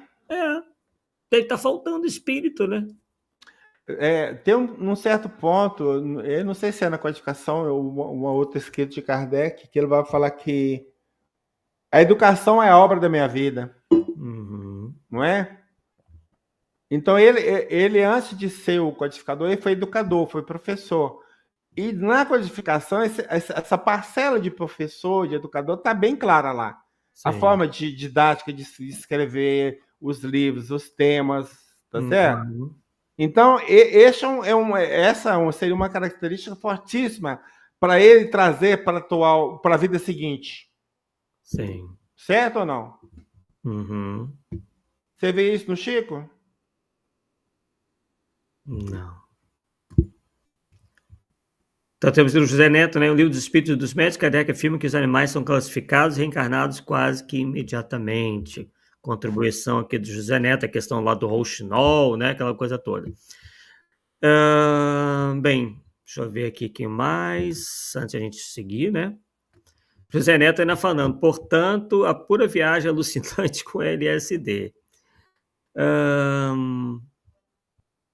Não, William, não tem... veja bem, William Queiroz, primeiramente, seja bem-vindo aqui ao canal, não é conduta desequilibrada, nós somos todos humanos, a gente não faz aqui teatro, tá? Você nunca riu na sua vida de uma coisa que você acha engraçada, tá? Então a gente acha que não está para posar de religioso, tá? A gente está fazendo um trabalho sério, e um trabalho sério não se mede se a pessoa rir ou deixa de rir. A seriedade não está na falta de riso, a seriedade está em você, tá? Então, já que você veio com esse seu comentário, sim, desrespeitoso e desequilibrado, tá bom? Aqui a gente não vai estar aceitando esse tipo de comentário, tá? Nós dois aqui, somados, temos quase um século de espiritismo, tá? Então, o que a gente tenta fazer aqui é muito o contrário do que você está achando. Shirley de Siqueira, William não é pensar diferente, é dizer algo sem fundamento, sem nexo algum. Exatamente. Shirley ainda dizendo, isso é puro fanatismo. José Neto falando, ó, todo mundo está vendo exatamente a mesma coisa que a gente está vendo, não, Paulo? Mas, obviamente, tem sempre alguma exceção, né? Esses escritos aqui são um deboche sobre o esforço de Allan Kardec. É por isso, Paulo, mensalidades assim, que o nosso movimento está assim, ó, aceitando tudo quanto é mixórdia, né, em forma de livro. Carlos Guilherme dizendo, até hoje eu não vi ninguém dizer ter sido Hitler ou congêneres. O povo só fica falando de reencarnações de santos. Exatamente. José Neto, chamar Kardec de apagado, professor, o que lhe parece? Exatamente, acho que ele dizendo, eu também não sei se dou risada ou choro. Realmente a gente tem que transmitir as nossas emoções. Emoções fazem parte do nosso espírito, tá? Então, quem renega as emoções, então está com algum problema até psiquiátrico. Então, vamos lá, vamos continuar aqui. Então, Chico ali foi todo mundo. Ali a capa do livro, né? Emmanuel, Médium do Cristo. E mais um trecho, ó, já na página 17. Emmanuel, conforme sabemos, participou da codificação, não é de autoria dele a mensagem inserida no capítulo 11 de O Evangelho segundo o Espiritismo, intitulada O Egoísmo. Paulo até já adiantou essa parte. Vamos ler aqui. Correto, todavia é bom que se diga. A sua participação, como a de outros espíritos, não se restringiu à referida página. Nos bastidores da codificação, foi ele um dos espíritos mais atuantes. E aí um comentário depois. Sim, porque é de se pensar que apenas com a página que escreveu, a sua participação tenha sido demasiadamente discreta, para depois assumir um papel de tão relevante importância na doutrina. Então agora está explicado o porquê que coloca ele agindo nos bastidores, para engrandecer. Certo? E como eu disse, esse Emmanuel da codificação não é esse que era o mentor do Chico, mas é de jeito nenhum, na minha opinião. O fato de ter o mesmo nome não quer dizer que seja o mesmo espírito, né? Não tem nada a ver uma coisa com outra. Outros espíritos, talvez de maior renome, igualmente tiveram uma participação considerada discreta, embora importante e decisiva. Sócrates, Timóteo, Paulo de Tarso, Agostinho. O problema é que os homens continuam dando excessivo destaque à questão da identidade. Quer dizer, perceba que eles tentam inverter. Quem está, na verdade, fazendo questão, dando destaque à questão da identidade, são eles, né? E não os críticos. Doutor, uma pergunta à margem. Como Kardec pode ter sido João Evangelista se o citado apóstolo comparece assinando comunicados na codificação? Essa resposta está aqui? Você me passou essa resposta? Tá, isso é muito simples. A mediunidade possui nuances que sobre a Terra vocês estão longe de entender. Isso aí já parece que até já falou isso. É saber, por exemplo, que Camille Flammarion era a reencarnação de Galileu Galilei. E ele bota na mesma história. Sim. Perfeito. Na página 25, há quem argumente... Aí ele fala ali um pouco do padre Manuel da Nóbrega, né? Sim. Que teria sido uma reencarnação de Emmanuel. E aí, ao final, ali, o Paulo faz esse destaque. No excelente livro Brasil, Coração do Mundo, para o Evangelho, Humberto de Campos se considera um dos espíritos santificados que se ofereceu a Ismael para o serviço de evangelização na então chamada Terra de Santa Cruz. Por que você sublinhou ali, Paulo? Não, porque antigamente eu até citava esse livro para alguma coisa. Hoje eu sinto muito. Depois que colocou o Steng lá, que caiu de paraquedas lá, cara, eu sinto muito. Nada a ver. Essa forçação, né, essa tentativa, essa insistência de colocar todos os espíritos que se comunicaram com Chico Xavier ou que são conhecidos no meio espírita como reencarnação de outras pessoas importantes, realmente não soa muito bem, ainda mais quando, como você bem falou, né, não se apresentam nenhum indício contundente disso, né? Fica muito na base da especulação o tempo inteiro. Página 165 do livro Emmanuel, Médium do Cristo. O Paulo sublinha ali, né? André era médium de outros espíritos, Emmanuel, médium do próprio Cristo. E aí, Paulo? É o que eu estou falando, cara. Eles estão levando o cara de tal forma que... Quem foi médium do próprio Cristo, na codificação, chama-se Allan Kardec. Tá? E isso fica muito claro. Né? E até mesmo, veja bem, que... vamos lá fazer uma comparação interessante. Quando o Espírito de Verdade manifestou, ele disse mais ou menos assim, que ficaria à disposição de Kardec um quarto de hora, né? Se não me engano, à disposição dele, ou seja, de 15 minutos por dia, sei lá, qualquer coisa assim. O Emmanuel, guia de Chico, ficava 24 horas colado nele. E aí, como é que fica? Quer dizer, houve uma regressão de Kardec? Né? Agora, igual eu disse, em Deus, o Kardec, o mentor dele, o Emmanuel, e André Luiz também, porque do jeito que está colocando aqui, como obra, né, igualzinha da codificação, cara, eles estão querendo... em Deus do Chico, quer dizer, né? Em Deus do Chico, o Manuel e o André Luiz. Então, uma vez eu disse e pensei, posso estar errado. Como eles não têm como dizer que o Chico as obras de Chico é mais importante que a de Kardec, põe o Chico como sendo Kardec reencarnado. Iguala. Não tem outra justificativa. Não tem. Para mim, não tem. É isso que eles estão querendo. E fora os outros interesses, né? Que dá Ibope, dá like, vai chamar para palestra, e vai dar os holofotes, né?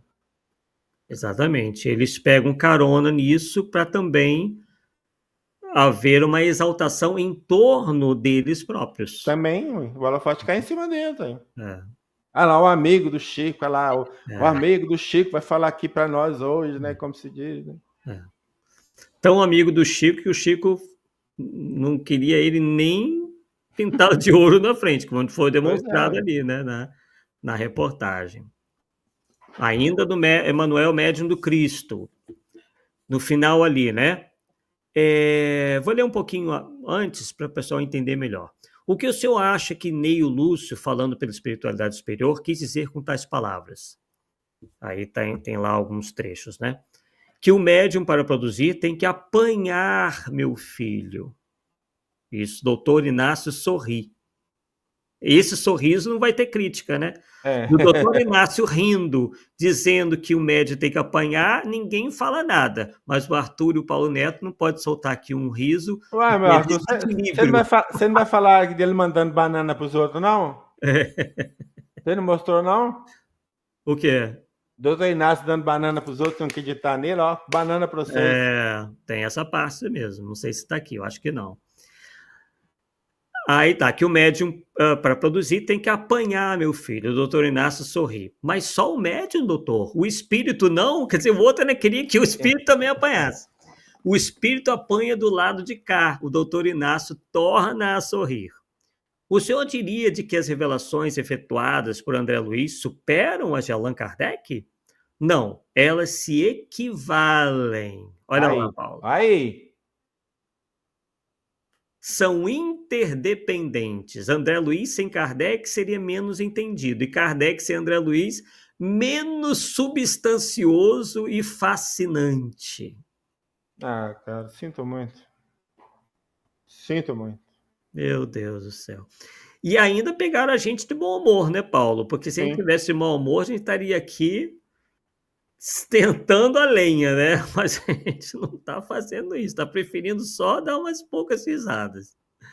Meu Deus, é muito absurdo mesmo. Olha, essas obras eu não vejo grande problema para quem tem conhecimento. Sim, claro. Porque a gente vai ver que não dá para aceitar, Mas a pessoa que não tem conhecimento, muito conhecimento, ou está entrando agora, cara, cai na lábia desse pessoal, canta sereia. Sim. E aí começa a replicar coisas que não são verdade. Então aí replica que Chico era Francisco de Assis, que Chico foi João Evangelista, Platão. que Chico foi A, B, C, foi Kardec. Aí começa, né, cara? Não tem jeito. E quer que a gente não fale nada?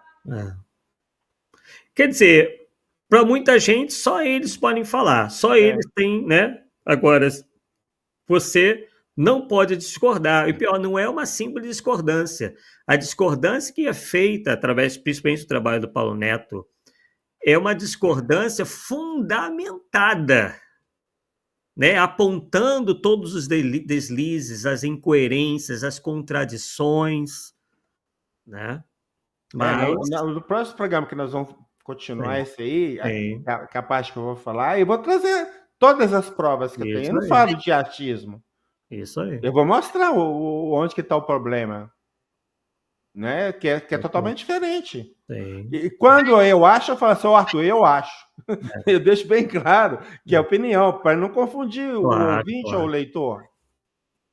Né? Que é passível de mudança. Eu acho. É passível de mudança. Quando eu falo acho, eu posso ir. É que eu tô querendo dizer, eu posso estar errado, tipo assim, entendeu?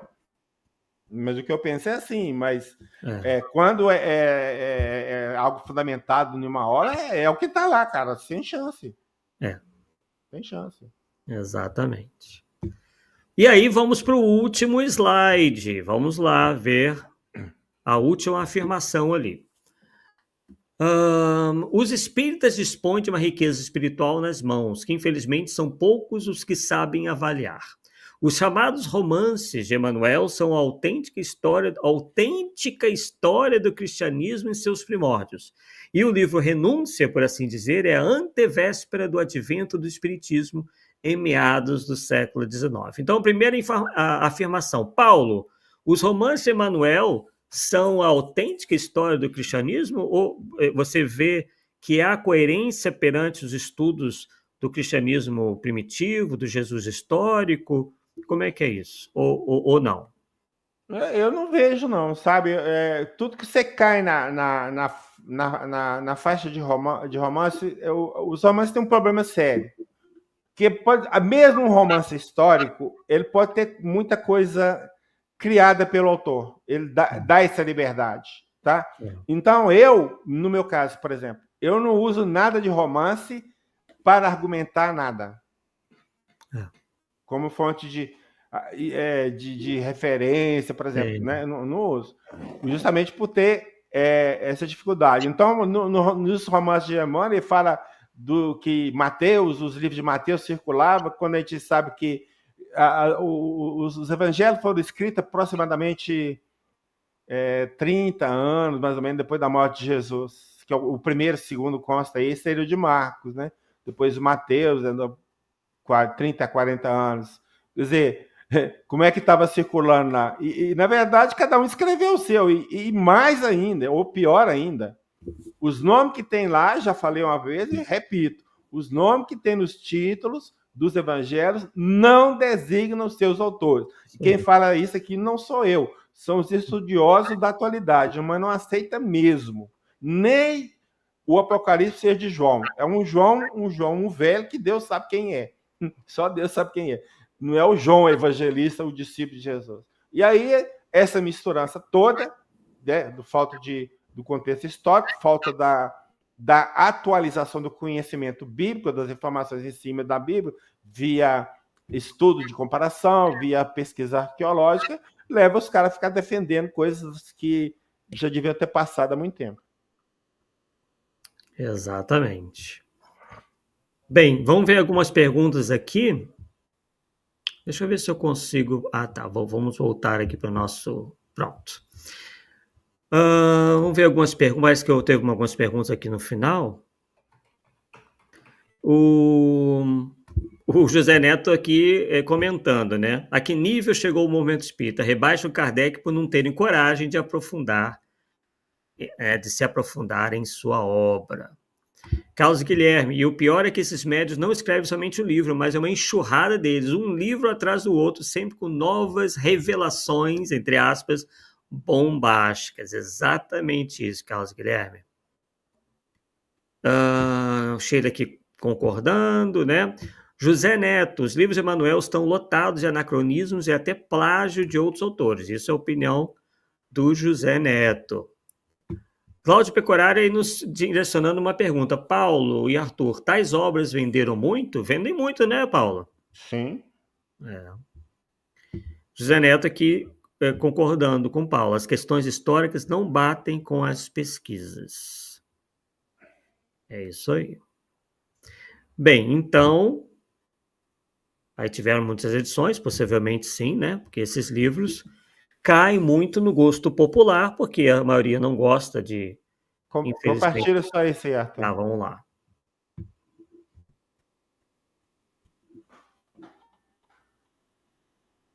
Você me perguntou, a resposta está aí. Uhum. Isso eu canalizei um deles. Fiquei um tempão com esse livro guardado, cara, porque eu não estava com coragem de soltar. Mas, nossa, não adianta não. O que pronto. Aí. Essa obra eu questiono. Sim. Tá certo? Tá lá no meu site, para quem quiser. Pode até ter, né, Paulo, uma grande conteúdo no sentido moral, né, e tudo mais. Isso aí nem, não é questão de discutir. Sim, o que está discutindo é que como se ele retratasse fielmente a história. Não. Fielmente não. Porque, como eu disse, os romances, menos os romances ditos históricos, eles têm uma parte de ficção. Então, para a gente saber o que é fato, o que não é difícil. Lembra do filme Kardec? Que tal da prisão de Kardec? Deu para entender? Então são coisas que são acrescentadas para dar um gosto, para dar um tchan na coisa que não tem nada a ver com a realidade. Falar que o cara tá errado, o cineasta, não. Ele fez o papel dele. É nós que temos que ter conhecimento para falar assim, não, aquilo é ficção, aquilo não é. Tá certo? Exatamente. E para ter conhecimento, você tem que estudar muito e muitas vezes se dá a oportunidade de escutar pessoas que têm mais estudo que você falar alguma coisa. A gente sempre está correndo atrás desse pessoal, né? Ainda mais que a internet do jeito que está hoje aí, então tem live de tudo quanto é jeito que você possa imaginar. E muita gente boa mesmo, que dá para aprender muito mesmo. A gente fica veiaco aí, né? Nessas coisas que estão saindo aí. Isso daí. Bem, então, chegamos ao fim do nosso 109º Polêmica Espírita, só que não para por aqui. Daqui a 2 quartas-feiras, né? Então, na próxima quarta-feira não teremos Polêmica Espírita, mas já na próxima, né?